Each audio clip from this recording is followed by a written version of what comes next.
All right, we're here on your radio with an interview here with Sakara from Atlantic, and she is the GM of Divide et Impera, and she's going to be joining us here today to talk about her guild here on Atlantic. And so I want to go ahead and basically introduce her all to you guys. For all you guys who do not know her already, she is also a DJ here at Yo Radio. So I'm pretty much sure a lot of you guys out there who regularly tune in to Yo Radio on a regular basis already know who Sakara is. But in case you don't, I'm going to go ahead and introduce her and allow her a chance to say hello to you. Go ahead, Sakara. Hi everyone, and yes, most of you already do know me. It's, well, I won't say DJ Sakara today since I'm not here as my capacity of DJ, and it's more as my capacity as the GM of Divide et Impera, not divide, which means to divide and conquer in Latin. Oh, okay. Well, see, it looks like divide in English or something like that. But it's this Latin thing that kind of throws me off. But hey, it's all good. Whatever she says is the guild name. So we'll leave it at that. So let's see. I got the Webster dictionary here, ready to throw at her and everything. So are you ready for me to throw the dictionary at you? Well, I've been preparing for the pain you were going to inflict on me, so go ahead. Hit me with your best shot. Yeah, I'll be sure to give it my best shot before I end up in jail tonight. But let's see. Let's go ahead and get into the questions here for the interview and everything. And I want to go off and first start off with whether or not are you the founder of DEI? And if so, how did you come about forming the DEI Guild and so forth? I mean, tell us about it, Well, actually, I am the founder of DEI, but what most people don't know is that DEI had a first incarnation. Actually, originally it was Vita Draconia and myself that had decided to start Gem Spawn Guild together. And we never really discussed how, like in details, how we're going to do it. So just one day, we got the two of us and a couple of friends of ours, and we just decided, okay, now's the time to put the stone together. And one of our friends just went and got the stone, and we placed it in my tower in Feluca. And we just improvised the name right there and then. I was totally outnumbered on this one. I was not happy with the guild name. And the original name of DEI was, the abbreviation was POO, for Power Scroll Obtaining Organization. And it was the choice of the three guys. They thought it was funny. I thought it stank, literally. So, in the original form, it was called Pooh. I did not like it. It didn't last very long because, Vita and I didn't see eye to eye on the way we wanted to run the guild, so I had pretty much stepped back and let him run the show. And at the same time, he was also starting Bods R Us, so he really didn't have time to run the guild, so that just kind of like fell apart. And a few months later, he contacted me and said, well, I really don't have time for the guild because Bods R Us is just like taking too much of my time. Do you want to take the stone back and whatever? And I was like, yep, as long as, you let me run the show the way I want to. And he was like, fine, no problem, go right ahead. And I just restarted the guild from there, and as you can guess, the first thing I did was change the name. All right. Well, that's very interesting that you say it was named Pooh and everything, because I think that's just a load of crap. But yeah, that's very interesting. So, tell me, what was your role within the Guild of Pooh? What was your role in it? Well, originally I was co-GM, but like I said, we really did not agree on the way we wanted to do things. So I was fairly not active the whole time that it was Pooh. My characters were in it, but I really didn't do much with the guild per se during the time. And And I think the guild was really active maybe the first couple of weeks, and then it basically just didn't do anything for like 2.5 months, at which point Vida contacted me and said, well, the guild's really not doing anything and I don't have time for it, so if you want to pick it up, and that's what happened. All right. Well, when the when the guild first started as Pooh and everything, what year are we talking about? It was 2000. Not quite sure I understand your question. You mean what was the guild about? No, no, no. What year did you form this guild called Pooh in? Well, what year was it formed? Okay. That was right after AOS came out. So about 2003 or 2002, somewhere around there. Yeah. Okay. Well, that's a very good response and everything. Because I was kind of wondering, whether this guild was like a guild that was several years old and everything, or if it was just, maybe a year or two old or something like that. Because, there's some guilds out there, as you probably know, like Pack Slayer on Chesapeake, that have been around for ages, and then there's some guilds that are just like, this big guild, and it's only been around for a year, that just had tremendous success, and everything. So going back to the Guild of Pooh and everything, just about exactly how big was the Guild of Pooh exactly in comparison to the size it is now? Because if I'm not mistaken, DEI is about 150 members or so around there, right? Yeah. Pooh never went beyond, I think, maybe 15 people, not even 10, I don't know. It was never really a big guild. We only had like a small group that kind of started out, but it really was not structured because, like I said, when we decided to put it together, we knew we wanted to do champ spawns and whatnot, but we never really worked on the structure or anything. The day that we decided to place the stone, we were just hanging out, and we just said, let's start it now. And, went out and bought the stone, and that was it. So it really did not go anywhere. Pooh existed, but it was more, the stone was there, and that was it. There was nothing really going on with it. All right. And let's see, so basically you didn't start the guild or anything like that, but you were more like the co-GM of the guild, and so eventually the I guess the old GM in this case, pretty much, and I'm just doing a little recap here, pretty much quit, and you took over as the GM, and that's when you decided to form DEI, I guess, from the old guild and everything. Just exactly how were the old members with it, with the change of name? Were they happy about it, or were they okay with it, or were they a little bit annoyed by it, or what? No, actually, that's not quite how it went down. I was the original GM because I basically placed the stone and everything.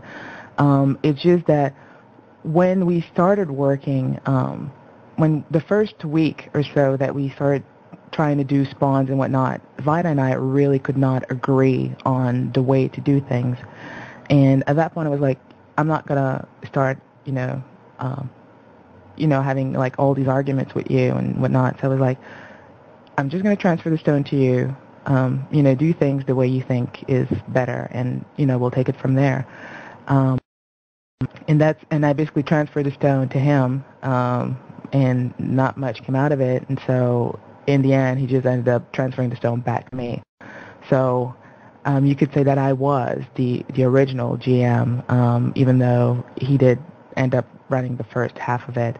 The people really didn't have a problem with it. Frankly, when the few people that were on the stone at the time were mostly my friends. And then for the second incarnation of it, actually, that was interesting because when Vida pretty much stepped out of it because he really didn't have time, he had a list of people that had been joining Buzz R Us, and every time somebody would join Buzz R Us, he would ask them, well, would you want to be part of a Champ Spawn guild? And he had basically made a list of all the people that were interested, and when he decided not to be involved in it anymore, he just gave me that list, and we were like, okay, this is like a list of people that might want to be part of a champ spawn, and he was like, contact them. And there were like maybe 100 names on that list.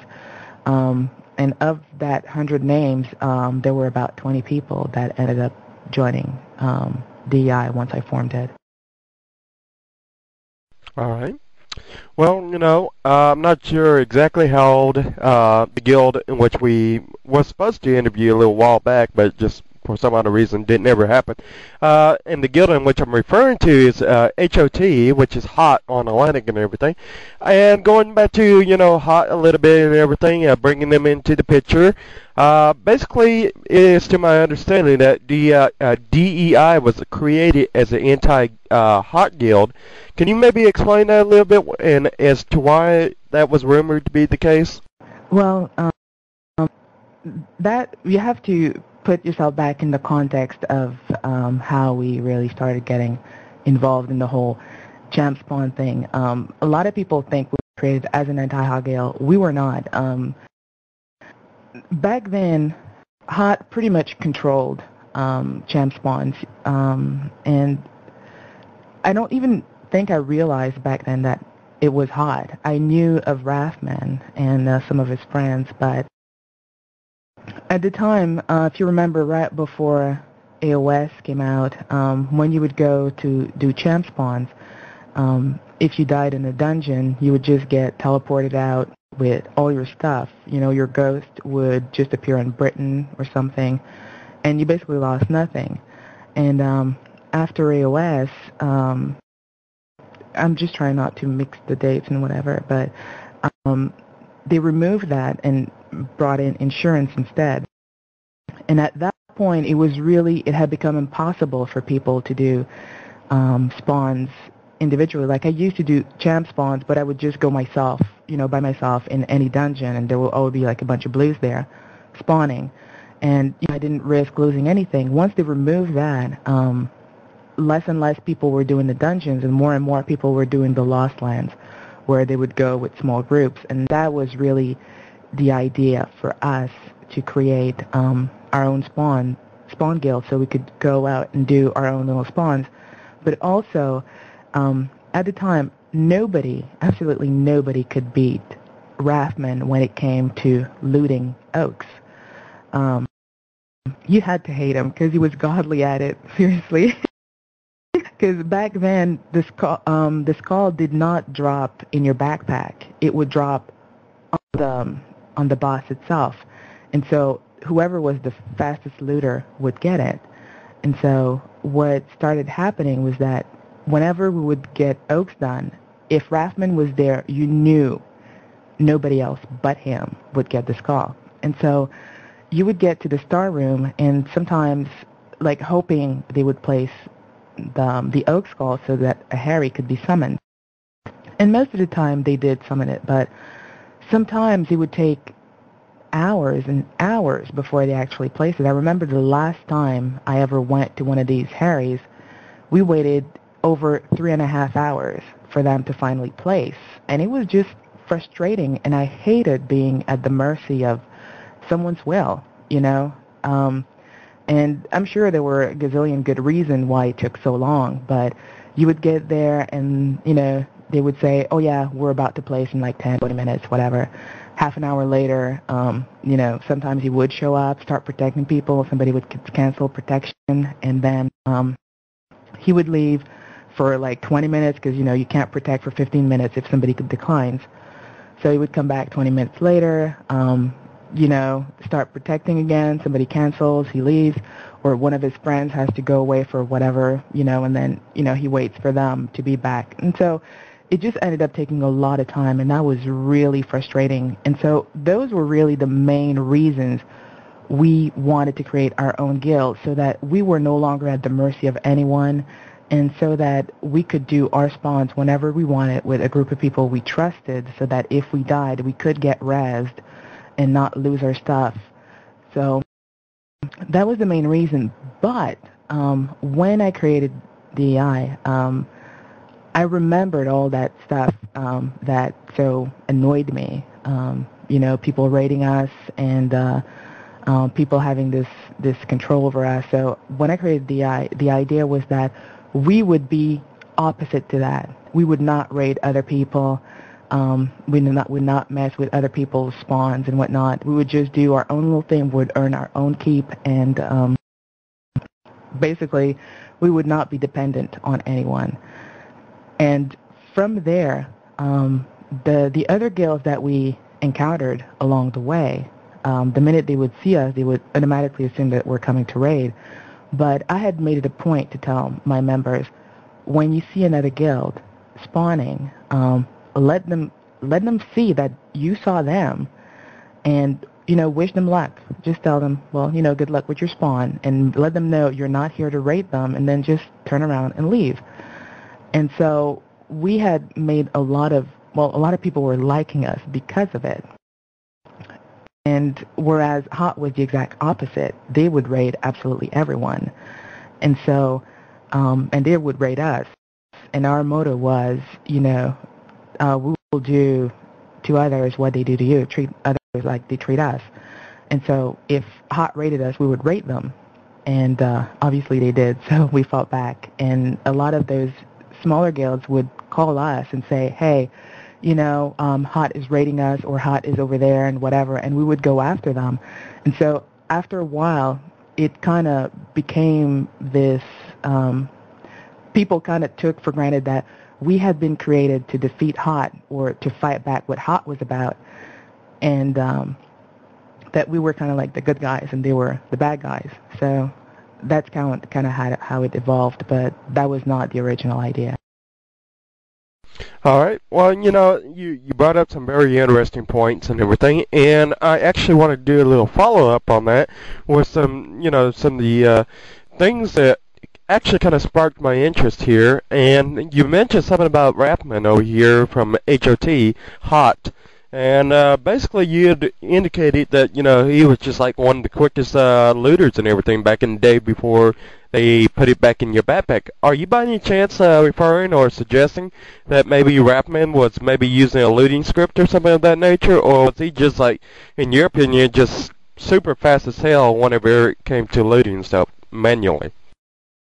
At the time, I was a firm believer that he was using a looting script, and I think pretty much everyone on the Shard believed that. But now that I know him, I would bet absolutely anything that he wasn't. I don't believe that he did. But back, all right. Well, I guess back then, though, we used to think. Okay. Well, that answers my question right there and everything. So, and you touched on something a little bit about, mottos and everything about your guild and so forth. Basically it's kind of like the Texas motto, don't mess with Texas, you don't mess with us, we won't mess with you, type of motto and mentality and everything. But that's very interesting how you say, DEI and Hot pretty much fought each other and everything like that. But on the other hand, you guys are now basically working together now, if I'm not mistaken. So with that said, I guess since DEI and HOT are working completely working together, and you guys are basically being completely the opposite, doesn't that force you to go against your guild motto or something of that nature? Well, not necessarily. The thing is, a lot of people don't understand how, by starting being such opposite guilds and being really each other's main enemy for a long time, how today we can be friends. And, it's really all in the way that the battle went on between our guilds. I mean, we had the most epic battles with Hot. It was it was something to talk about. I mean, it lasted for a very long time and everything, and we still have very opposite views of what things, how things should be done in Felucca. But the way I see it, it's more like the yin and the yang, you need both sides to have the balance. And the thing is, we respect each other's guilds and we respect each other's views. I wouldn't want Hot to be the way DI is, and I don't expect them to expect us to be the way they are. It's not because they raid guilds that we have to rate guilds as well, and that was an understanding from day one. If Hot wants to go out rating any number of newbie guilds out there, they can. Mind you, my understanding is that they don't raid newbie guilds. They, if you have like, some trammy guild that just shows up in Felucca, they're basically going to leave them alone. They're not going to go in and just like slaughter everyone. But every other guild that is more or less established, that have somewhat decent numbers, they will raid you. And we just don't get involved in that. It's like if Hot is going out on a rampage, they just do their own thing. But as far as DEI is concerned, as long as you don't raid us, we don't raid you. And that's just the end of it for us. So it does not take us away from our motto. Our motto remains the same. You leave us alone, we'll leave you alone. Where you get that a bit of a gray area is when it comes to harrowers or such things. Mind you, Hot is doing pretty good. They don't really need us to babysit them or whatever. But if they were to get like massively raided, and we happen to be by there, we would go there and help them defend their harrower. And basically, any blue that would try and go through would get dropped. But that pretty much is where it would end as far as we're concerned. But if I see you tomorrow doing a champ spawn, I'm just going to keep on walking on my merry way as long as you are not one of the guilds that were attacking us at any given time. Well, I guess that's in a lot of ways pretty cool and all that. Now that you and Hot are pretty much come to some kind of mutual understanding or mutual cooperation in some regards. So I guess what that's going to lead me to ask is whether or not that's maybe changed your founding principles. Has that changed it? Any over the course of years? Because I would imagine when you guys first started out, you guys had different principles than you guys do nowadays. So can you maybe tell us whether or not that's changed or not? Well, a few things have changed for sure. Not a lot. I mean, the basic is still the same, that we are a non-rating guild, in the sense that if you do not do us any kind of wrong, we will leave you alone. But I guess where it mostly changed was, as I had been mentioning earlier, when we really started fighting against Hot, we would go out and help any other guild out there that they were giving a hard time to. So we did kind of view ourselves back then as the knights in shining armor, We would go out there and try to protect the weak, the oppressed, But now we no longer do this. We don't, we're not going to mess with you, but we don't take it upon us to kind of be the police of the shard kind of thing.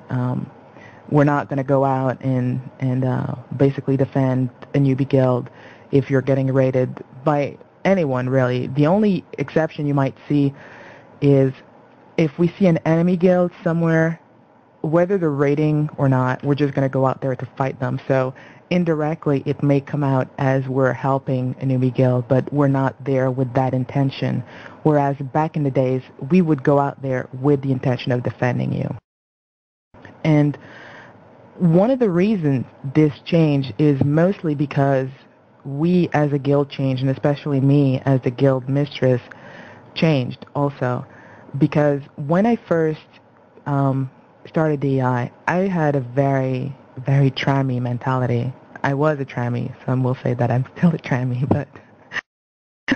but I really had a trammy mentality back then. And what I basically wanted was to really create an environment where it was peace and love kind of thing, where everyone would get along and nobody would crash each other. Everybody would just earn their own stuff and whatnot. Have it happy, joy, and make it safe and, for everyone.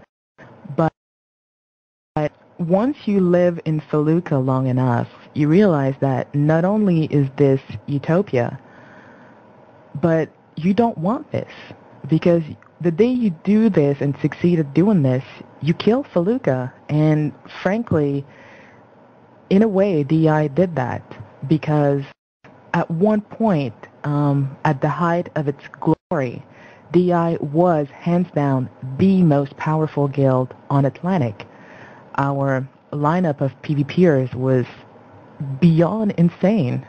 We had so many unbelievably talented PvPers. We had such tremendous teamwork that really nobody could do anything against us.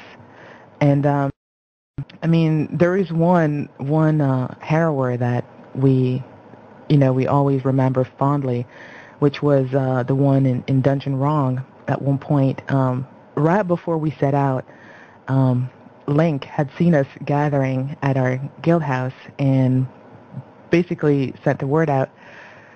And no, it wasn't Link. I think it was Vast Matrix. And he just went out there and warned everybody about it. I'm not lying to you. There were over 100 people outside the entrance to Wrong Dungeon trying to raid us. And our guys just like whooped everybody. It was insane. I still remember it so fondly, you have no idea. But we were extremely powerful, and people from everywhere, both people in my guild and people outside the guild, were asking me, why don't you take over Feluca? Why don't you do something like Black Company is doing now? You know, they basically have a stronghold on the Shard. And basically we're like, no, we're not interested in doing that. We wanted peace and love and whatnot. But in the end, even though we didn't go that route, we were still very, very powerful. And all the people that were more PvP-oriented, people that, wanted to raid, have, like, epic battles and whatnot, they couldn't have that because we were basically preventing that by enforcing the peace and love mentality. And that really hurt Feluca. I have to say, and a lot of the PvPers started to, start creating characters on other shards because X shards didn't exist back then and stuff like that because it had become too peaceful and too boring. And at one point, the GM of UWF, recently, actually, when they decided to come to Feluca, he came in with the same mentality that I had when I created DEI. And I tried to explain to him, I'm like, dude, what you're trying to do, it's commendable and everything. I've been there, done that, got the t-shirt. It's not the way to go. It's not going to work. Maybe it's going to work for a little while, but after a while, you're going to be killing Feluca. So it's not the way to go. He didn't understand back then, but eventually, once he started spending time there, he eventually realized it. And so this is really the main reason our motto didn't change, but some of our ways have changed. We're not as protective of the oppressed as we once were, because we finally realized that you need to have battles, you need to have evil, in a way, in Feluca. Very good point. Well, let me ask you this. Now that you're in cooperation with guilds like HOT, HOT, and stuff like that, and I would assume there are some other guilds out there which you're probably in cooperation as well, since there's so many guilds on Atlantic and being the big shard that he is and everything. So I guess that's going to lead me to my next question here, and that's going to be whether or not your guild has any current alliances at the moment, and if so, who are they with? Well, we are not, and at the same time we are. We're not officially allied with any guild at the moment, but we have close relationships with CYN and HOT. And basically, I guess we're calling it a truce right now, even though it's a bit more than just a truce. We basically don't fight each other, but we don't actually go out of our way to help each other either. Sin and HOT are green to each other. They do a lot of stuff together, jointly. If I'm running around, scouting or whatever, and see one of their spawns being raided, since all our enemies are common enemies, we will come out there and, join in the fight to defeat those enemies. Same way if they're doing a harrower or something like that, and, we stumble on it, we will go out there and, we will help them defend. They don't ask us for the help. We just, want to get a piece of the action, I guess. And the same thing is true of them as well. If they stumble on one of our spawns that's getting raided, they will come help defend. If they want, we're not gonna ask them for it or any other such thing. So, in that sense, yeah, you could say that we have an alliance, but we don't have any actual agreement where, okay, I'm getting raided, you come help me, and vice versa, or, I don't actually go out there and ask them for help. Okay, so basically, I guess this is my understanding of it, and correct me if I'm wrong, but between the DEI and SIN, you guys are basically what you would define in-game as an alliance, but you have no exact definitions or any agreements as to what you guys will do for one another. So for the most part, it's just for interactive purposes, so you guys can interact a lot more on a RP level between each other. Is that correct? No, not at all. We are not green to any guild at all. CYN and HOT are green to each other. DEI is not green to anyone, so we're a standalone guild at the moment. But because of the bonds between our guilds, because of the friendships between our guilds, we don't fight each other. I'm not going to raid a HOT or SIN spawn. They're not going to raid ours. If one of their spawns being attacked by an enemy guild, and we see it, we will go and help. And it was going to be the same on their side, but that's pretty much where it ends. We don't actually call each other out for help. All right.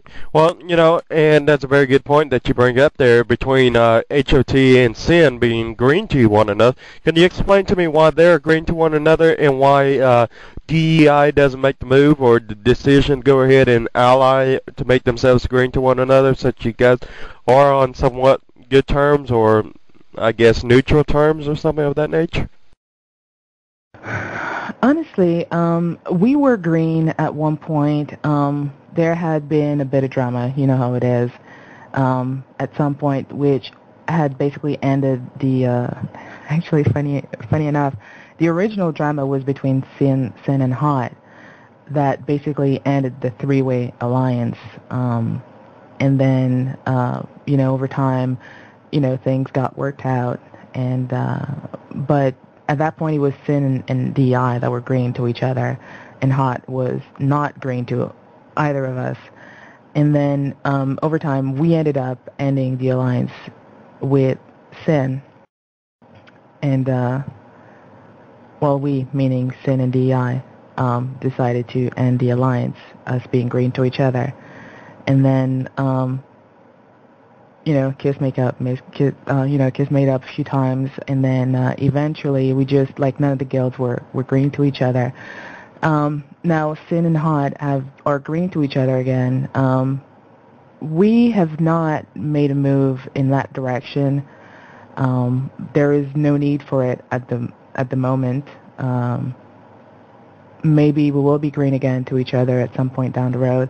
Maybe we won't. I really don't know. For now, there are upsides to being green. There are upsides to not being green. I think there's really a lot of upsides being green, especially for area spells and stuff like that, because that's really a pain. When you're jointly battling against an enemy, it kind of sucks when you have your reds there and their EVs or their fields or area effects are affecting our reds and vice versa. That's a problem. But at the same time, I hate the alliance chat. As beneficial as it can be, it can also do a lot of damage. So I don't know. I have mixed feelings about that. Very interesting. I guess I can understand how two major guilds, such as Sin and DEI being as big as they are and everything, how that could be a conflict of interest at time to time, or create conflict. I mean, you're talking about 100 or 200, 300 players, all interacting with one another, and you can't expect all of them to get along or something of that nature. I'm sure you're going to eventually have a problem at one point in time or another. But that I guess that's going to actually kind of lead me to my next question here. Are you somewhat afraid, whenever you're, let's say, guilds like, and this is something I have to think about because, I guess it would have to be something on your mind whenever you are green as a guild master of a large guild, and you are a PvP guild. I guess that's how you would classify your guild and everything, as well as Sin and some of these other guilds. Correct me if I'm wrong, though. But if you're having this kind of interaction between two major guilds and everything, it should anything ever happen to where you guys are going on a warring purposes, where you guys have a difference opinions and you guys decide to start fighting each other one again, don't you fear that maybe this close bond or this close interaction at one point in time or another will come back and haunt you, maybe to where, maybe some of these people from your guild and their guild have some kind of like friendship, along the way, and that they might go ahead and tell one or the other, a little bit about what y'all preparing to do or something, or give away, some top secret information. Is that ever a concern of yours? No. No. Okay. The thing is, like I said, we were all very close guilds. Even though we're not like all green to each other at the moment, the people that are being recruited in all three guilds are upstanding people. The selection process is fairly thorough, and we don't just let anyone in our guilds. And I think that's one of the main reasons that the three guilds, the alliance between the three guilds, despite various up and down at any given time, has remained solid for so long. I do not know of any other guild on this shard that has had such a long-lasting alliance. Every other guild, they're allied for a few weeks, some a couple of days, some a few hours, and so on and so forth. But our alliances, we're talking about alliances that have lasted for years, and I think that says a lot. So, no, this is not something I worry about. Obviously, all our members are not always like 100% upstanding, but most of them, it's really not an issue. And the people that, the rotten apple in the basket is usually very quickly spotted out and removed. So, no, that is not a concern. All right, and if I'm not mistaken, there was a rumor going around for a while there, that DEI and Sin were thinking about allying with LNR. Whatever happened to that? And maybe could you explain as to what exactly ever happened with that? Because I kind of find that a bit hard to believe that you guys were going to ally with a guild with LNR, because I got the impression that they were somewhat on the arrogant side, so where they pretty much said they dominated this and that. So go ahead and tell us a little bit about that. Well, LNR is an interesting guild. Well, let's just say that at the time we were at war with Hot. Well, I wouldn't quite call it war, but there was not, well, it was one of those downtimes. And you see, that's really where what I was mentioning before. There were so many strong bonds between members of, our various guilds, and probably even closer between Hot and DEI, because we have had, our history has been tied to Hot for the longest time. Since day one, really. And we've had a lot of friends in both guilds forever. And so when the war with Hot, if you can call it that, started, a lot of people, especially in DI, refused to get involved in it. They were like, there is no way in hell I'm fighting with these guys because, we've just been friends too long. And so it kind of made things extremely uneven. And a lot of the members, especially the newer ones that really did not have as close a bond with Hot, wanted to war them, but to even numbers wanted to ally with LNR, who had been harassing us forever to ally with them. I mean, even back when we were still green with Hot and everything was going peachy, there isn't a week that would go by that they would not ask us to drop Hot or drop Sin and ally with them. And it had always been no. And at that point, our members, both in DI and in Sin, were really hounding us down, both Thallium and I, about allying with LNR. And we had gotten to the point where if we kind of didn't really give into that, we were going to have a mutiny on our hands. And it was really a rough time for us because both Thallium and I were dead set against it. And mostly it was because of LNR's mentality and, their recruiting policies and whatnot. And we were like, nah, we really do not want to be associated with these people. And so we had polls on both our forums. Sin ran a poll, DI ran a poll, like, do you guys want to ally with them? And hands down, the polls were in favor. So we were in a rough spot. And we kind of dragged the whole thing on for weeks because we did not want to go through with it, but we had gotten to the point where, okay, enough was enough. We actually had to stop, dragging our heels about it and actually take a stand. And that last week, I ended up talking with Raffman quite a bit, and I was quite happy. We eventually worked things out where, we did not need to go through with that alliance because, to be honest, if we had gone through with the alliance, I was stepping down as GM of DEI. And my council was aware of it. The guild was not aware of it, though. But there was no way in hell I was going to be green to these people, ever. And so if we had gotten to the point, I would have gone through with it. I would have done I would have accepted the alliance invite from LNR, and at that point I would have transferred the stone to one of my council members, and I would have resigned because there was just no way. Wow, that says a lot. Can you maybe give us a little insight as to what your beef is with LNR? Because it sounds like you don't like them too much. Can you tell us a little bit as to why you don't? Well, it's not that I don't like LNR per se, to be honest. Compared to a lot of the other guilds out there, they probably are the better ones. It's not that they're bad people or anything, but it's just the choices that they make and the people they associate with. The thing is, for me, when I decide to ally with one guild, is it really the guild that I ally with, or is it the leader? And for me, it's really the leader.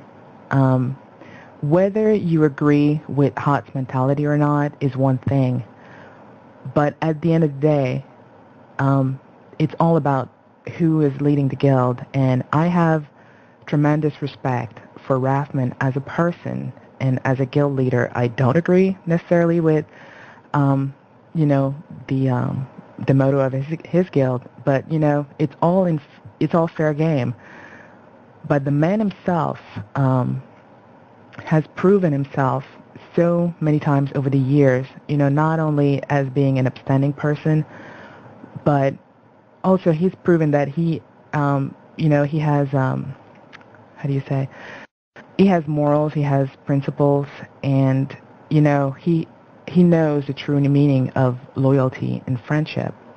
And I respect that. And frankly, I have nothing but the same to say about Thallium.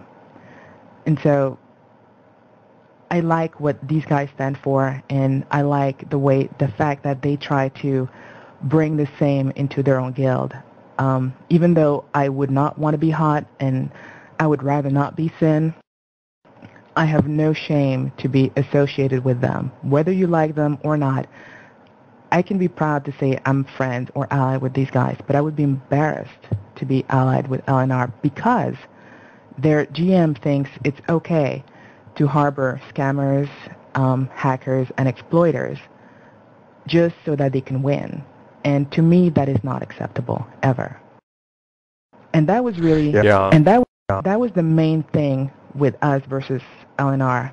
When they wanted to have an alliance with us, at the time they had recruited Golrath into their guild. And we were like, what the hell are you doing? Like, do you know who this person is? Do you know what he does? We're like, yeah. And I'm like, and you're guilding him?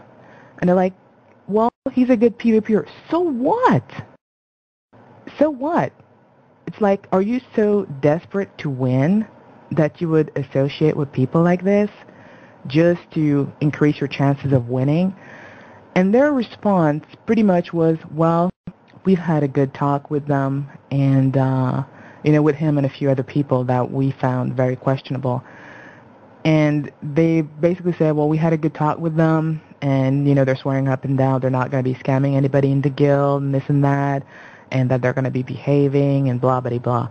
And I'm like, okay, so basically these people are scammers, so, they know how to give you a good song and dance, and you're just going to buy it. You're going to expose your guild to these people. You're going to take people in your guild that you know are doing all this stuff, but as long as they're not doing it to you, it's okay.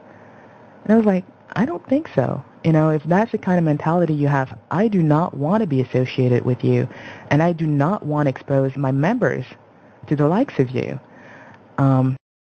So I'm not going to be doing this. I do not want to be allied with you. And now they're really gone even further with this.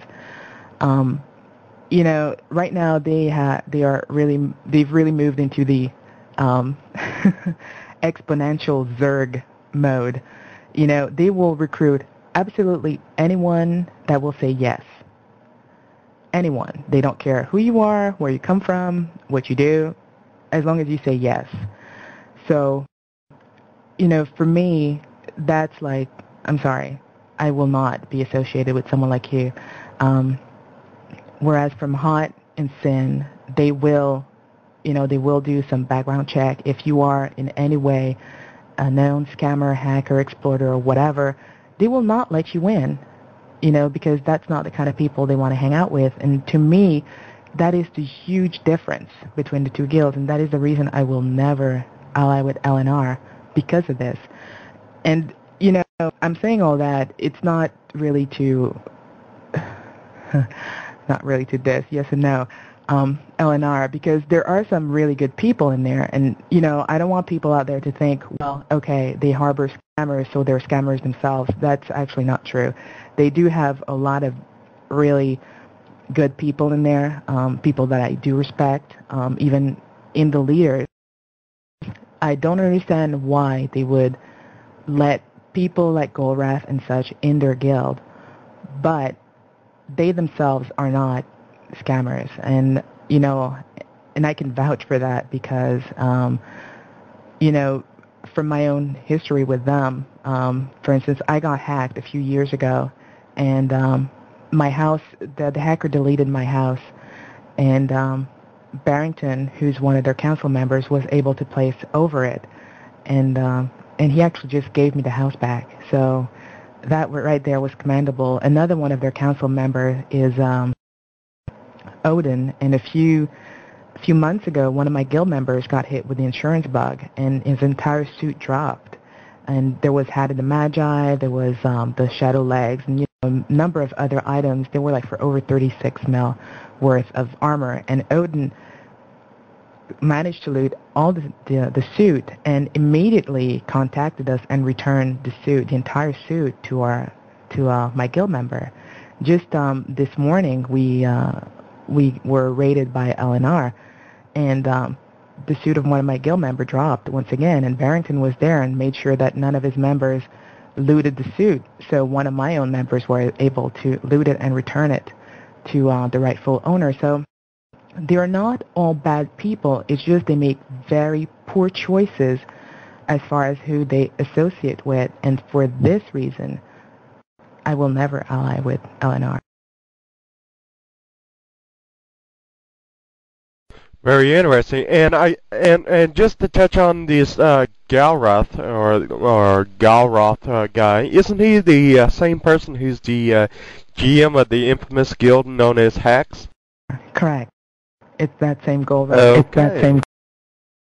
Yeah. Well, yeah. I guess I can understand why I wouldn't want to ally with LNR either if that's the case, because I mean, if you know that somebody's a scammer, or you know somebody's really controversial of that nature, yes, I would have a hard time basically being friends of anybody who knowingly associated themselves with people of such controversy.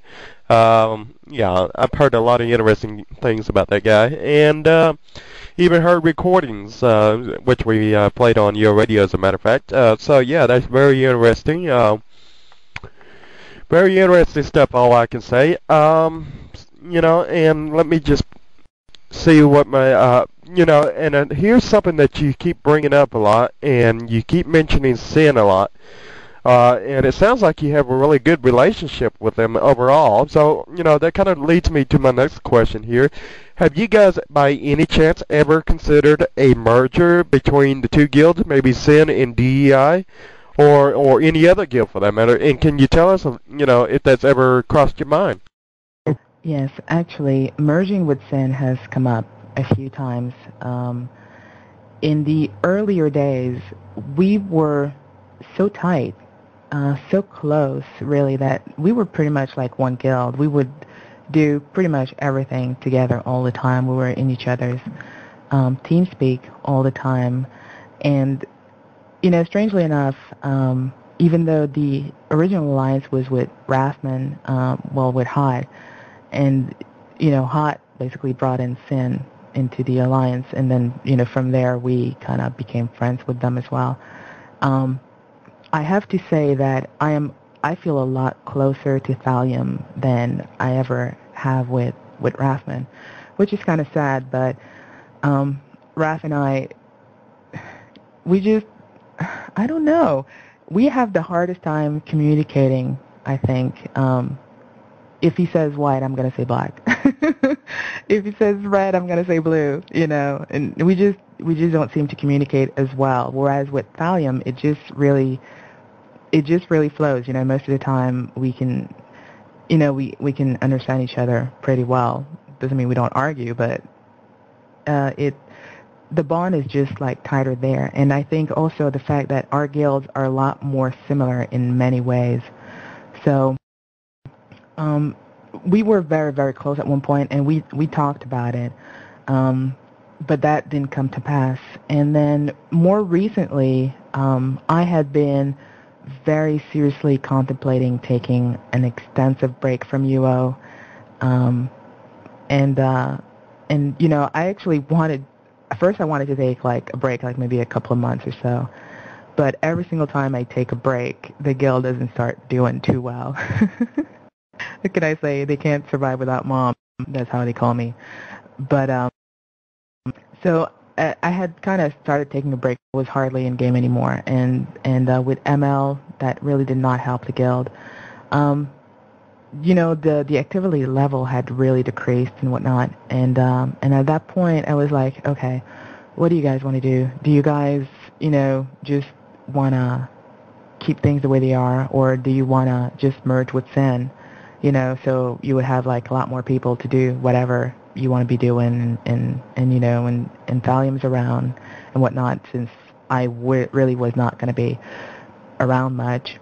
But plus, I was starting a new job, and I was supposed to be working on average 80 hours a day, 80 hours a week, which means I would hardly be on at all. So these were all factors that I had been looking at, and that had made me really think that I would not be there much for the guild, and whenever I'm not around much, the guild's really hurting. So I had been pushing them towards maybe merging with Sin, but at the end of the day, the guys were like, nah, we would much rather remain DEI, and so we took it from there, and so that did not come to pass again.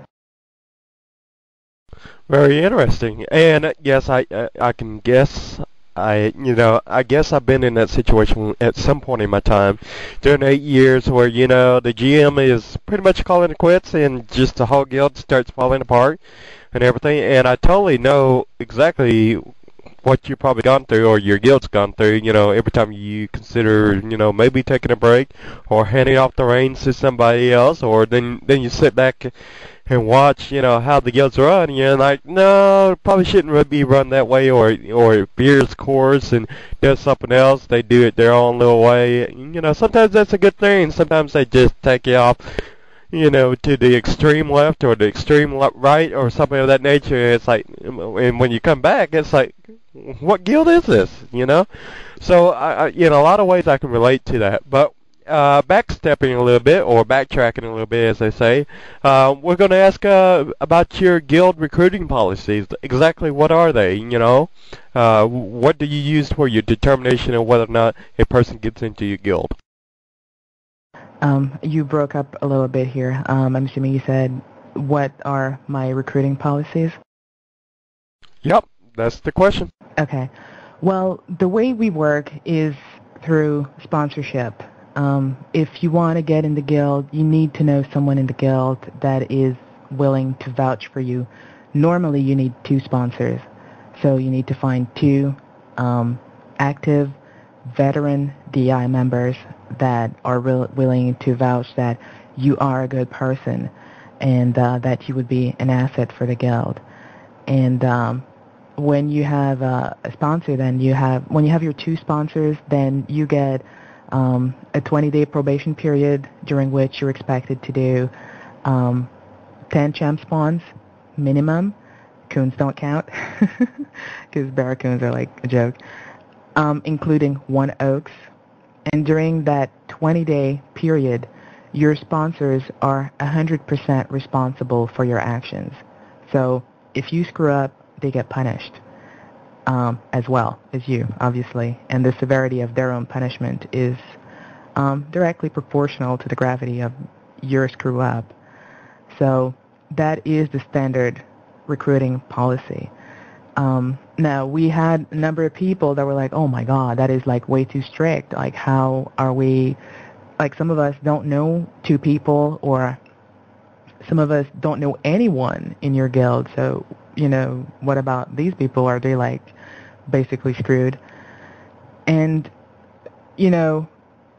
we actually will consider people that have only 1 sponsor, in which case the probation period will be extended, and the number of minimum required spawns will be increased as well. On rare occasions, we will consider people that have no sponsors in DEI whatsoever, but usually these people have somebody that can vouch for them, somebody that we know from the outside. For instance, there's some people that I've known for the longest time that were in RP guilds or the like, that I have been friends with for a number of years, people that I trust and respect, and these people will come to me and say, hey, I have this friend that's a really good person that would really love to join your guild and this and that, and I can vouch that this person is a good person. I'm not in DEI, but blah blah blah. And I'll go like, okay, fair enough, I will let that person in. Or if it's somebody from HOT or SIN that's recommending them, then, I too will consider that. They will still be considered as sponsorless, but they will just have a probation period that's like twice as long as any other normal recruits, and we will just be we'll just be a little stricter with these people. But that's pretty much how it goes. You need to have sponsors. You need to have somebody that can vouch that you're not going to start messing things up, for us. Yeah. Well, I like that little concept of where, basically if you recruit them, you're responsible if they screw up.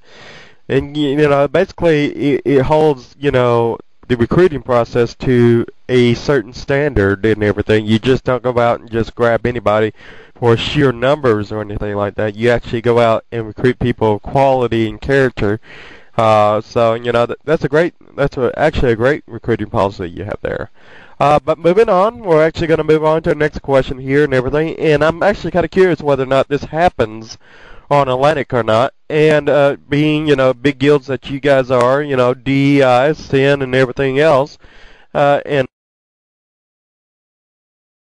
all right, we're back. I don't know what happened. It looks like the internet went down for the whole server and everything. So I guess it's some internet issues over at the data center. And so we are back on Yo Radio, and we are interviewing DJ Sakara, also the GM of DEI Divide et Impera, and I'll let her pronounce it in Latin for you guys. So continue where we left off. I'm not sure exactly what the question was, but I think I was asking something about whether or not whether or not it's common practice for guilds, such as Hot, Sin, and let's see, what DEI to basically, recruit guild members from other guilds and stuff like that, and back and forth. Is it very common for people to jump ship from one guild to another?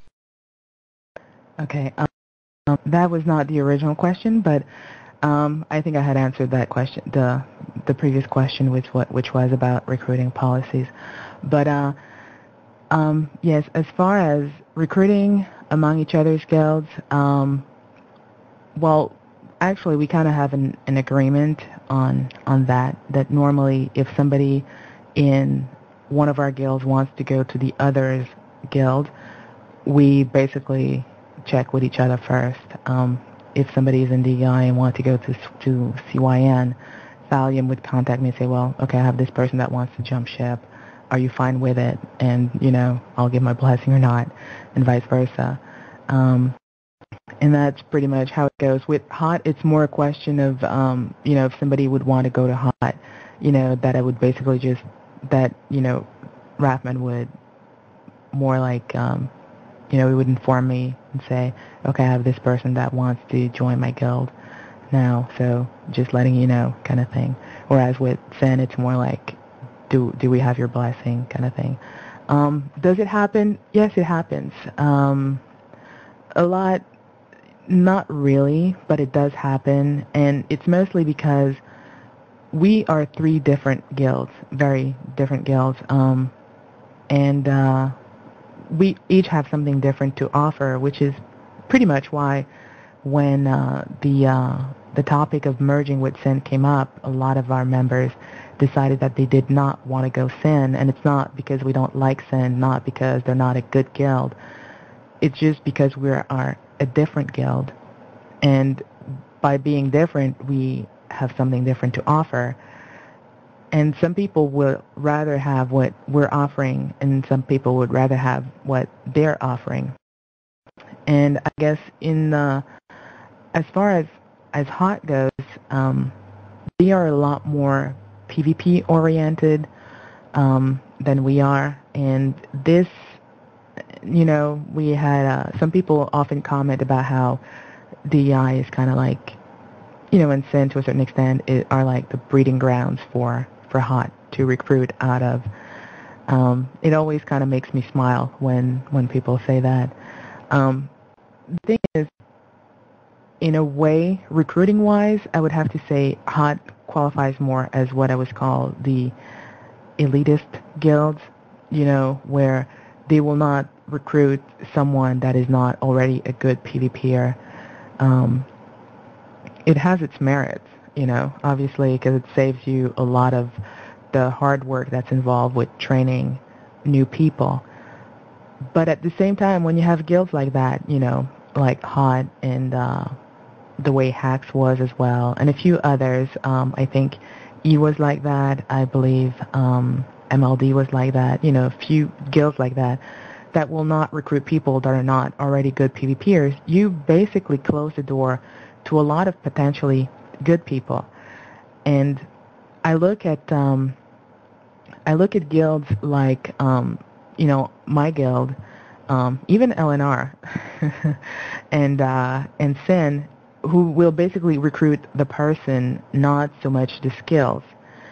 And it is thanks to guilds like us that a lot of the trammies, as they're called, and not in a pejorative way, um, you know, when we open the door for them to experiment Felucca in, with somewhat of a safe environment, with a support group. And a lot of these people are the same people that, eventually will grow to be the next generation of good PvPers. So for a guild like ours, for instance, DEI, where we are mostly a non-crashing guild, in times of peace, we tend to lose a lot more members because since we are a non-rating guild, once there really isn't a lot of people that are around to fight, for us to fight, then it gets really boring for our PvPers. And since they can't go out and fight the innocent, then there's really nothing for them to kill except maybe sit in U-Gate, which is very boring. And so they start getting restless and they start looking for guilds that are more oriented towards, let's kill everybody. And so we do end up losing PvPers, mostly to Hot, thank God, than to any other guild. Because, I'm fine with them joining the good guilds, even though some people are going like, what? You're calling Hot the good guilds? But, they are a guild with principles and whatnot, and so I'm fine with them. They're still staying on the good side kind of thing. But, yes, it is something that happens, and we expect it, so we're not overly shocked. It's sad, especially when you spend so much time, raising these people into the Fellway. But, I think at the end of the day, what matters for me, and I think for Sin as well, is that we try to raise these people to have certain principles and to realize that you can play in Felucca, you can be a PvPer without having to be a cool dude and without having to be a jerk and whatnot. So yeah, I guess in a way you could see us as a breeding ground, but it all depends for which kind of play style you're aiming for. All right, and let's see. That's interesting because a lot of people go around usually recruiting from rival guilds, but I guess in this case, you guys for the most part have like some kind of relationship to where you guys, basically like you said, in agreement not to take members from another guild unless you have their blessing, so to speak. In this case, so moving along and everything, we got about 30 minutes left before the end of the interview, and so I'm going to take us to our next question here. Your alliance has often been criticized for exercising a chokehold on Atlantic chance funds. And so what do you think, or what are your thoughts on people saying you're out cheating as part of the game and having a monopoly in its futures? I mean, do you agree with that statement or whatever, or do you think they're, exaggerating or whatever? Well, I don't think it's the case, especially, well, at one point it kind of was, before the breakup of the alliance, the eBay alliance, as they call us, cracks me up. But anyways, the alliance at the time pretty much had the shard on lockdown, in the sense that if you were not part of the alliance, there's a good chance you could not do spawns, let alone do Harry's, because while DEI still remains, stands on the non-rating policy, if we weren't, even though we were not rating you, chances are Hot was rating you, and maybe Sin. Sin is kind of like halfway between DEI and Hot. They don't raid as much, but they do raid. I would not comment on their exact policy on this topic because obviously I'm not an expert as far as their own policies go, but there was usually somebody there to raid you. And at that point, the alliance was so powerful that there was really nobody.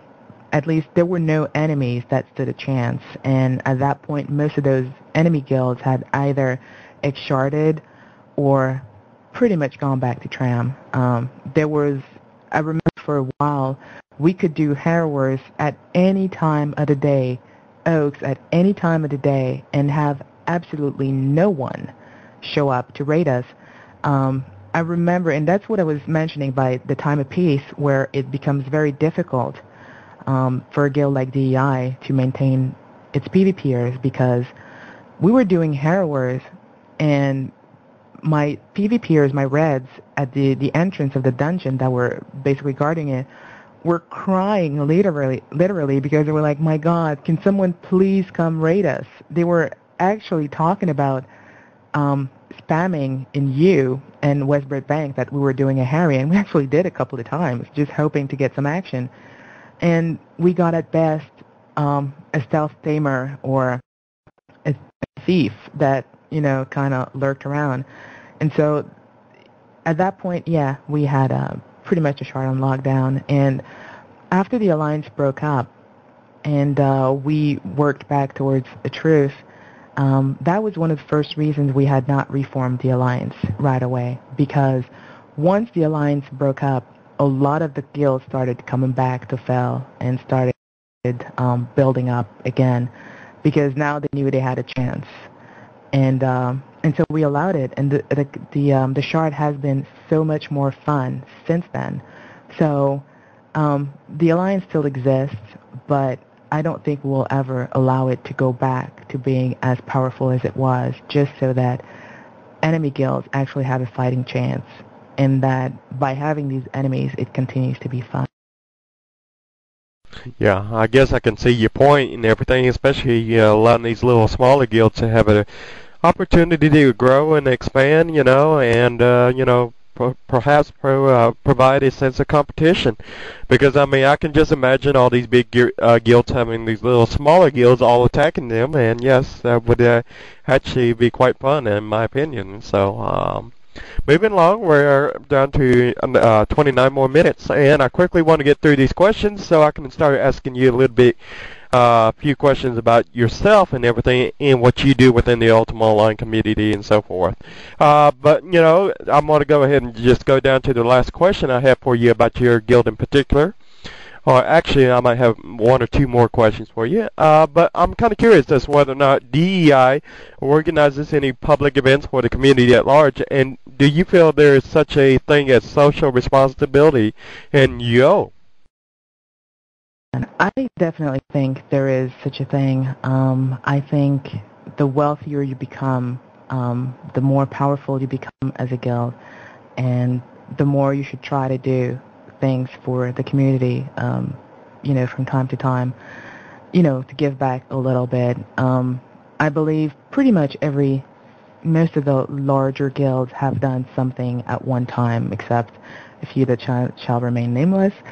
But we have, in the earlier days, especially back when DI was pretty much at the height of its glory, we would do public Harrowers, champ spawn marathons mostly.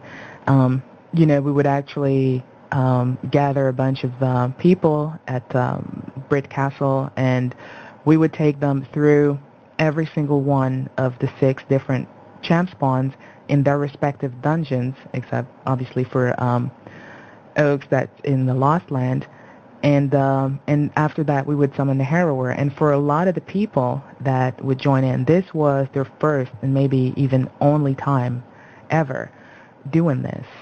And so it was a chance for them to experiment what champ spawns are about, what a Harrower looks like. I remember the one thing that used to make me smile a lot was when we would get to the Harrower and people were like, oh my God, I always so wanted to see one, and I never thought I could. And that was the one chance to actually see it, and they were really, really happy about it. And it really cost nothing except give them a little bit of our time, protect them against the Reds that were raiding and whatnot. And so it was good. Back then, though, when we used to do this, we were at war with Hot. So it was somewhat interesting at the time. Afterwards, we started, when we had the alliance with Hot, we did a few more of those, but then we had other guild masters that were from other enemy guilds, especially PvP, who really went out of the way to ruin it.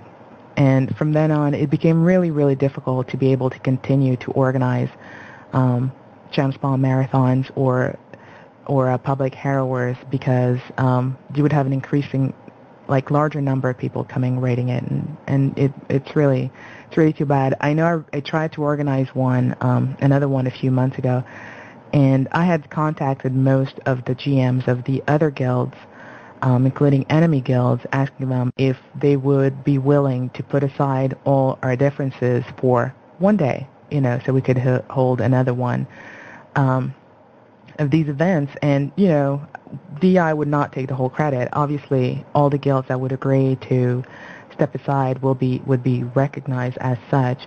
But unfortunately, a number of them were like, they come to fail their fair game, and I thought that was kind of crappy. But whatever. All right. Well, that's going to lead me to my next question here, and possibly my last question here, with regards to DEI and everything. And the question is, and I always ask every guild, as you very well know, whether or not they would ever play on a pre-UR shard. So I guess let me redefine that question. Would you and your guild possibly ever consider moving over to a pre-UR shard if EA was to ever create one, or do you think you guys would just simply play on that shard? Okay. Personally, I think I kind of answered that a few times in the past, but I would not move my guild to a pre-UR shard. I don't see that happening at all. I would definitely create a character there. Would I play it a lot? Probably not. I don't think I would enjoy a pre-UR shard much. If it was pre-AOS, yes. I definitely would be playing a pre-AOS shard a lot. Probably maybe even permanently move there. Pre-UR, I doubt it. I really don't think I would, because my guild is not, we are a champ spawn guild, we are a fel-based guild, but we do have a lot of people that play both, that are also crafters and whatnot. We're not the hardcore PvP guild. We have a lot of PvPers, but not people that want to PvP 24/7 or be exposed to it 24/7. And so I don't see that happening where my guild would want to move there. But I would like playing it. But I also think that a lot of people that are asking for pre-UR would probably change their minds once they're there. Pre-OS, I think, would have a lot better chances of success than pre-UR.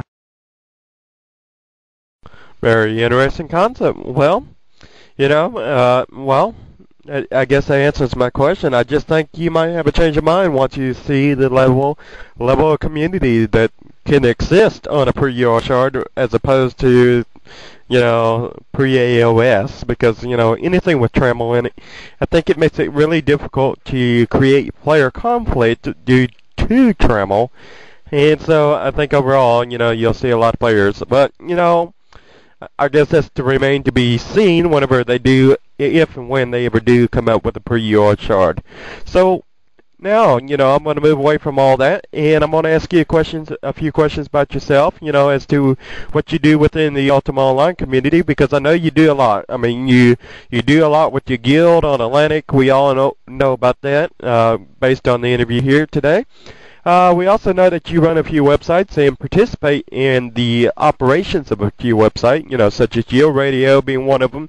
You also run a website called Geo Treasure Hunters, if I'm not mistaken, and geotreasurehunters.com. Is that right? That's correct. Geo Treasure Hunters was actually it was created ages ago, long before I even created my own guild, and It was from my friendship with Vida, because Vida and I used to be pretty tight back in the days. And at the time, I was a champ spawn. I was treasure hunter. That's basically all I ever did. Dig treasure maps. And Vida, at one point, had created this little site for treasure maps. And the name of the site was Your Treasure, because that used to be the name of Vida's main character, Your Treasure, which was basically digging treasure maps all the time. And when Vida started moving away from the treasure maps, I inherited that. And later on, like not too long after that, I decided to expand the whole site. And a little after that, Your Treasures created his own website, to sell items and whatnot. And a lot of people that were trying to come to the treasure map site ended up, if they had gone to Your Treasures once, whenever they, started typing their address again in their on their browser, it would take them to Your Treasures. So it was a real pain. And I just decided to change the name of the site, and I just went with Your Treasure Hunters. And from there, figured, I have my own domain and everything. How about I just expand it? And from there, it became, it went from a site dedicated to treasure maps to a really more developed website about UO in general. And since back then, I used to help new players a lot, with a lot of questions regarding training and, just information in general about UO, that I figured rather than repeating the same thing 20,000 times, I'm just going to put all the information on one website, because a lot of people were really getting lost going through Stratix. And so I tried to figure a way where I could make it so a lot of this common information is easily available and people don't have to look through 20,000 pages on Stratix. So that's pretty much how this site came into existence. Yeah. Well, I'm looking over at this website right now and everything, and what I really like the most about it, I would have to say, is the unique shard locations. I mean, if you look at this website and you click on shards over here on the left side of your website and everything, you can pretty much see all the unique and special locations around on various different shards. I notice that you're constantly updating it every time you find out about new unique locations and stuff like that. If you're so happen to be a listener out there and you're looking for unique locations on your shard or any other shard, and you just want to go around and do like a little see these little special locations in person on these various different shards, well, then this is definitely the place to go to find those unique locations, because quite frankly, I don't even think Stratix even offers that. I could be wrong about that, though, but definitely if you're looking for something like that, unique locations, definitely YoTreasureHunters.com is the place to go. Another cool feature here is all these various different links to movies and stuff like that. So, if you're really into Flash movies and stuff like that, well, then you might want to check out some of these links over here as well.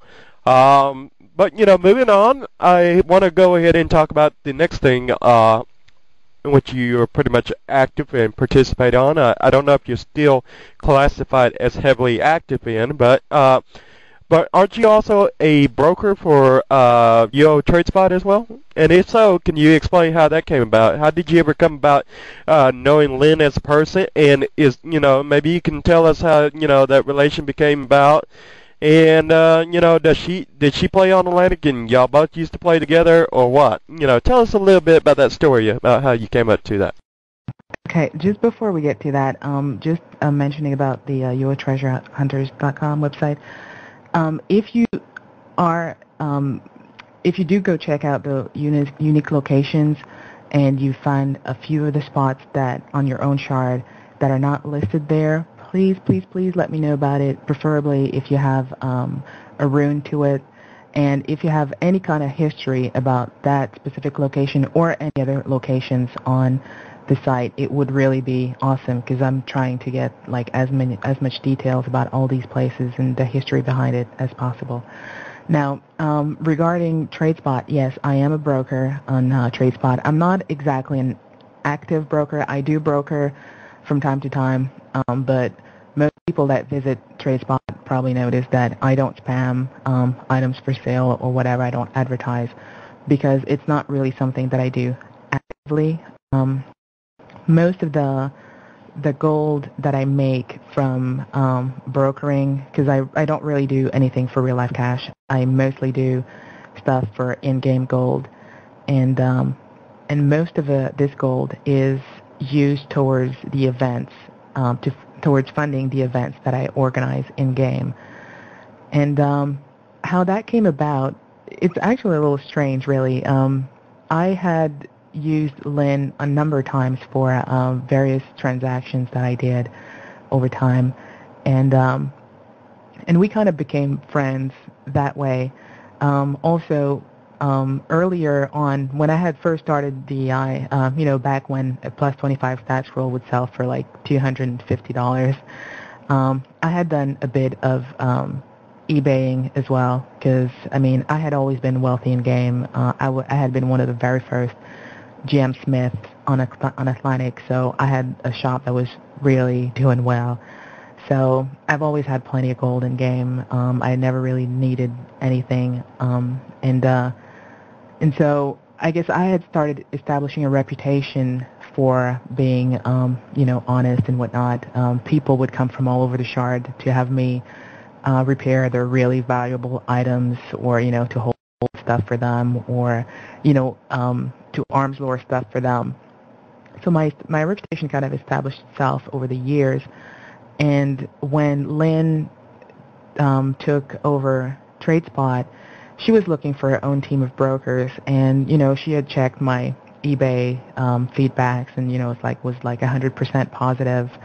And she knew about my reputation in game, and at that point she was like, "Hey, you want to get on board?"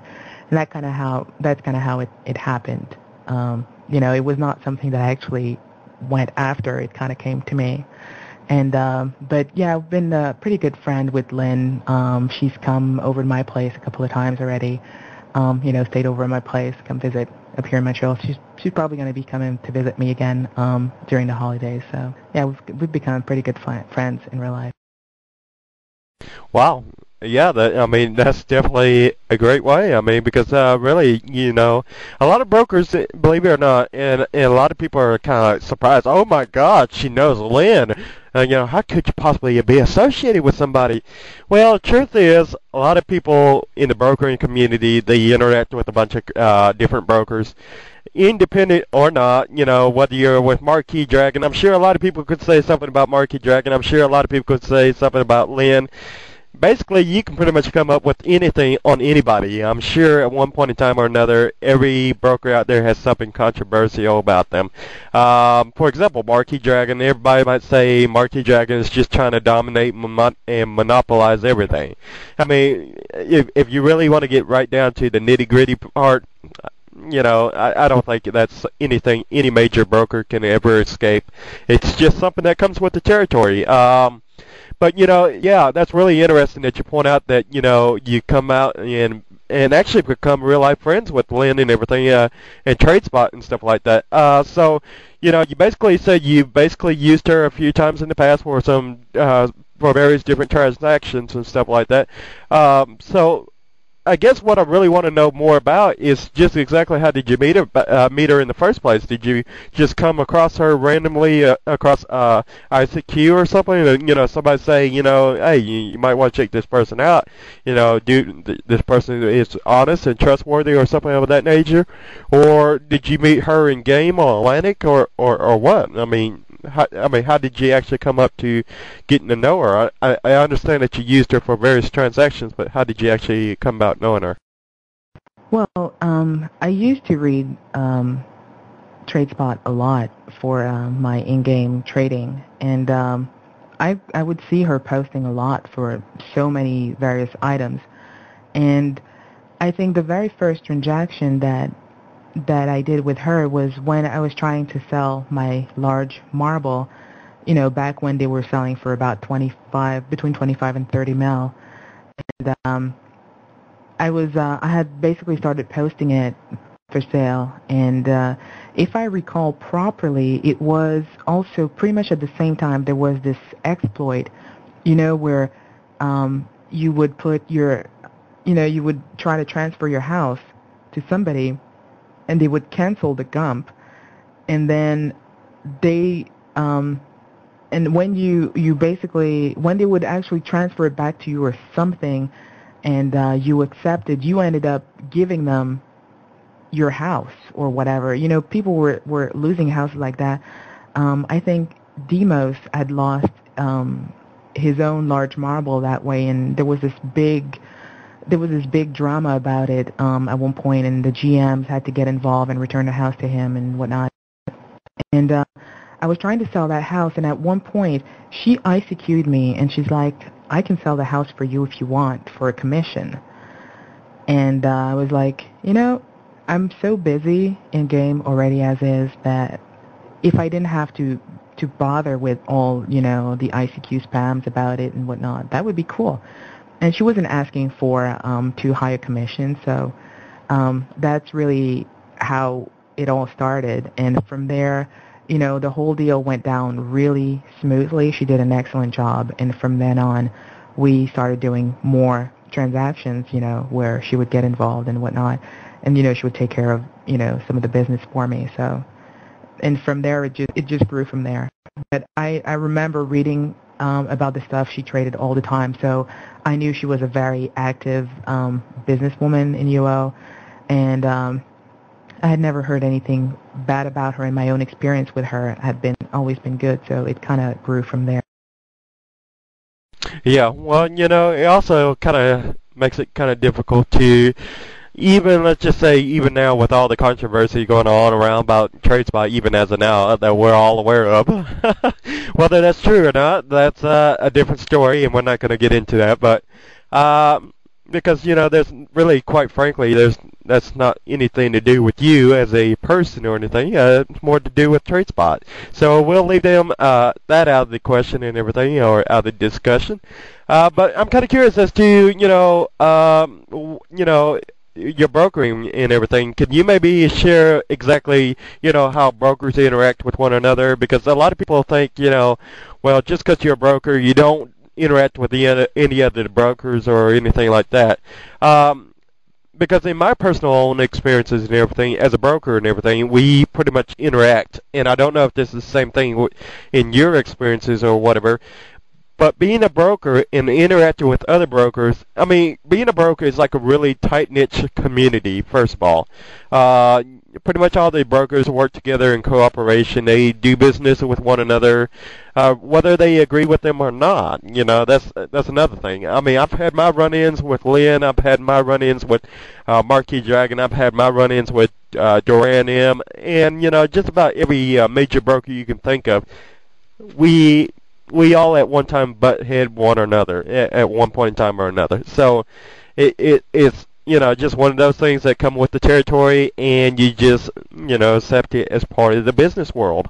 It's very cutthroat in my opinion, and I don't know if you agree with me. So if you can give us a little bit more of an insight as what life is like as a broker from your perspective, maybe they'll help listeners out there get a better understanding of what brokers are all about and what they have to put up with on a daily basis. Wow, you were breaking up a lot on that one. But my interaction, I really never had that much problem with any other brokers. I don't really mess with other people's business. I just do my own little thing. I hear a lot of the drama between brokers. I kind of just steer clear of it. I think it's kind of I shouldn't use that expression. I'm going to try to think of something else. I just find it that sometimes, hell, screw that. I'm just going to use that expression. To me, at times it reminds me of hookers fighting over the same corner of the street. It's just like, okay, fine, you're all doing business. We're all in the same field. We're all fighting for the same, limited in a way, player base, customer base, but there's really no reason for all that bickering. Most of my own business is done with people that I've done transactions for in the past and that were pleased with my services, and that was pretty much it. There are a few brokers that have contacted me saying like, oh, well, you shouldn't be with TradeSpot because blah blah blah. You should join our brokering site instead, and therefore bring my customers to them at the same time. There have been just brokers that, just contacted me, say, hey, I need so many game times. I'm all out. Maybe we could do a swap. You give me a couple of game times. I give you a few X shards, or I give you a few upgrades of this and that. There is some of that. I think that's cool. Or some brokers are going to contact you and say, well, hey, I need so much of that gold on this shard because I got like a bunch of transaction on this shard, but I don't have enough gold there. Can I trade you maybe for some on this other shard or whatever? There's a lot of that. I can't really complain. I haven't really had too many bad experiences with other brokers. The only thing is, I just think that the whole slandering each other in order to get a bit more business is not the way to go. It's the same, for me, it's the same as in-game. People that think that the only way to make their guild look better is by trash-talking each other and all that stuff. I just think it's unnecessary. You don't have to do that. Just do your own little thing. Be the best that you can be at what you do. And that's really all you need. The rest will fall into place on its own. I would have to completely agree with you on that and everything. And you very well given everybody else as much of an insight about the brokering community and everything. We, tend to trade a lot of gold with one another. We, purchase game time codes from one another and all kinds of things like along those lines. So, I'm glad first of all that you could join us for this afternoon for the interview and everything. But we are just about out of time and everything. So what I'm going to do is I'm going to go ahead and wrap you up. And basically ask you if anybody would like to know more about your website or anything, or about your guild, should I say. Can you give them your website address for them to check out? Well, you can go to www.eurotreasurehunters.com. It's Eurotreasurehunters in one word. So the website is all there, and for the guild forums, it's just hit the forum link and the board link, and it's going to take you to the guild forums at the same time. There's the public section and obviously the private section that's reserved to the guild, but it will give you somewhat of an insight about who we are and the type of guild we are. And if you come visit us on our forums, we're more than happy to receive you there. But we really don't like trash talking. That is the reason for a long time we had no public section to our forums. We have recently decided to reopen the public section, but some people will call me a board Nazi. That's fine. I just don't want people coming to our forums and starting the the pissing contest about how much bigger theirs is. There's plenty of other forums for that, so please try to keep it clean. Oh yeah, and that actually I just remember something. Do you want to tell the people about the events in which you organize on a regular basis, or any upcoming events that you might have coming up in which people might want to participate in? Well, we kind of don't really have much time left for that, but I do organize events on Atlantic. Lately, I haven't been able to organize as many because I have been so busy with my own guild and with the radio and all that stuff. But I do organize events for Atlantic mostly. I intend in the very near future to be organizing events for every shard, not just Atlantic. Most of the events will be designed so that they can be done simultaneously on every single shard. And so if you are looking for quests and events, you definitely want to keep checking back on the youatreasurehunter.com forums and news section, because there will be an announcement about it pretty soon.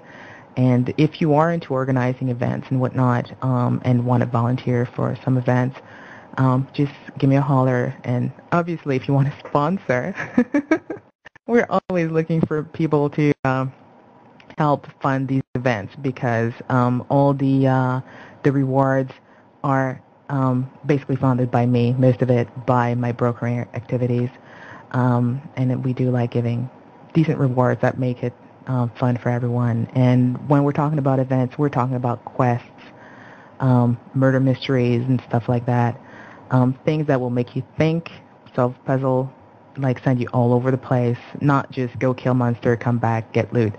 It's going to be a lot more in-depth than that, so you want to keep your eyes peeled for it. Yeah, that's very interesting that you use your brokering activities, and all the profits from that brokering activity actually go towards, running these in-game events and stuff on Atlantic and stuff. And I think that's so cool. And that's kind of like how I do with your radio and everything. Any game time codes that I generate in sales and profits and all that, pretty much go towards the funding of your radio. So, Sakara said and everything, I also want to, plug my little radio station, Operation Fund, or whatever you want to call it. So, if you want to, help Sakara with that or anything, or help your radio, be sure to contact one of us, too. Here, I'm sure you can find Sakara's ICQ number on the Your Radio website in the forums or somewhere. Or you can find me, of course, 552-4729, and that is my ICQ number. You guys, if you didn't catch that, you can always come back later and download the audio recording, and which will be available later on tonight for download. So, quickly, I also want to point out, before I start losing a bunch of listeners here, like, oh, well, that's the end of the show, let me just go ahead and tune out.